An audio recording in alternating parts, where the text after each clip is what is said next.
जी त्यांची जबाबदारी आहे ते पहिले ते पूर्ण करतील. त्याचबरोबर फायरमन त्यांच्या जबाबदारीकडे जात आहेत. ते मॉनिटर जे आहेत मॉनिटरचे प्रिपेअरनेस तयार करतात. फायर डिपार्टमेंटला फोन केला. या ठिकाणी फायर हायड्रंट सिस्टीमचा जो पंप आहे त्या पंपाकडे निर्देश करण्यात आलाय. आपण मॉनिटर चालू होताना बघत आहोत.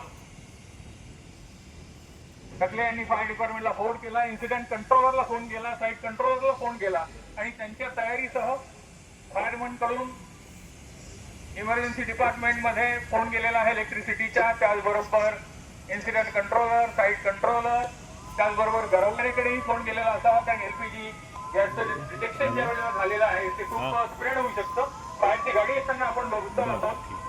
फायरच्या गाडीमध्ये स्काबा ड्रेस घालूनच एलपीजी यार्ड कडे गेलं जातं. कारण की पहिल्यांदा सांगितलं जातं की एलपीजी यार्ड मध्ये लिकेज आहे. मग ते स्काबा ड्रेस क्लिअर करूनच या ठिकाणी येतात आणि त्या तयारीचा आणि त्या पद्धतीनं ती स्प्रेड होऊ नये याच्यासाठी मॉनिटरचा पहिला उपयोग पंप तयार करण्यात आला. डिस्पेन्सरीला फोन गेला. डिस्पेन्सरीची गाडी तयार, इन्सिडेंट कंट्रोल आणि साईट कंट्रोलर या ठिकाणी हजर झालेले श्री संतोष कट्टकजी आणि वीरेंद्र जोगदाना. टकले त्यांना संपूर्ण गोष्टीची इन्सिडेंटची माहिती देतात. ते माहिती देतात. डॉक्टरची टीम आहे. साईट कंट्रोलर डॉक्टरच्या टीमच गाईड करतील आणि साईट कंट्रोलर या पद्धतीनं काबडे जमा झालेले सगळे फायरमॅनची टीम आहे. विशेषतः आतमध्ये जाणारा काबा ड्रेस त्यांनी घेतलेला आहे.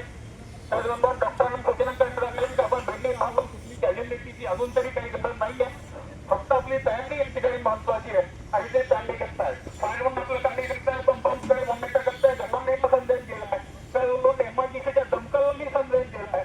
एमआयडीसीच्या ठिकाणी इलेक्ट्रिसिटीची काही गरज आहे का तिथं संदेश दिला आहे. आपापल्या समन्वयानं आपापल्या काढण्यामध्ये मग्नंची टीम आहे. काम झालंय त्या लक्षात आणण्याचा त्यांचा जो प्रयत्न आहे तो अतिशय महत्वाचा आहे. आपापल्या तयारीमध्ये अडकलेले आहेत. त्याचबरोबर डकले यांना काबा ड्रेस घालण्यात येतोय. काबा ड्रेसचा अर्थ असा आहे की सेल्फ कंटेन्ड ब्रीदिंग ॲपरेटस. त्याच्यामध्ये पोर्टेबल हा डिव्हाइस आहे. त्याच्यामध्ये श्वसन करण्यासाठीचं प्रोव्हिजन केलेलं असतं. कॉम्प्रेसर हेल्थच्या बाबतीत 100% ऑक्सिजन नसतो. त्यामुळे त्यांना तयार करण्यात आलं आणि एक्झॅक्टली सिच्युएशन सेट करण्यासाठी त्यांच्याबरोबर फायरमन आणि ते दोघं जातील. टेक्निकली ट्रेन्ड आहेत. सायरन वाजवण्यात आला. त्याचबरोबर ऑटोमॅटिक डायलद्वारे देखील सूचना करण्यात आलेली आहे. सूचना जाते ज्यावेळेला या ठिकाणाहून ऑटोमॅटिक सायरन वाजवण्यात येतो. तीही सूचना या ठिकाणी आहेत. इन्सिडेंट कंट्रोलर आणि साईट कंट्रोलरच्या फोनवरती ऑटो डायलिंग जातं. सगळी तयारी पण बघत आहोत. आपल्या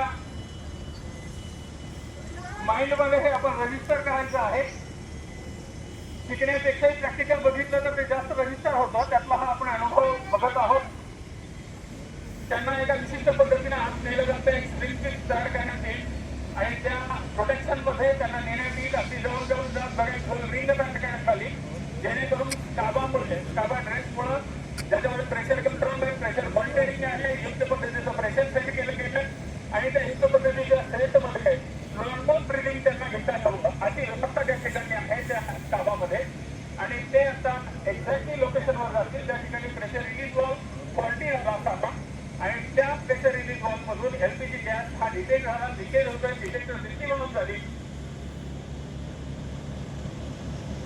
एलपीजी यार्डच्या द्वारे इन्सिडेंट कंट्रोलरला सूचना, साईट कंट्रोलरला सूचना, अग्निशमन दलाला सूचना, त्यातून विविध अग्निशमन दलाकडे सूचना, गरवकरीच्या ठिकाणी दमकलला सूचना, एमआयडीसीला सूचना, अशा सगळ्या सूचनांचा अवलंब या ठिकाणी केला. एक्झॅक्ट लोकेशन त्यांनी सेट केलंय. पुण्याकडची हॉल बंद करण्यात आला. टँकरचा हॉल बंद करण्यात आला. ड्रायव्हरला त्यांनी पोस्टला पाठवलंय आणि आता ते एक्झॅक्ट करता एक्झॅक्टली काय झालं त्या गोष्टीचं. साईट कंट्रोलर आणि इन्सिडेंट कंट्रोलर या सगळ्या गोष्टीवर लक्ष देऊन आहे. त्याचबरोबर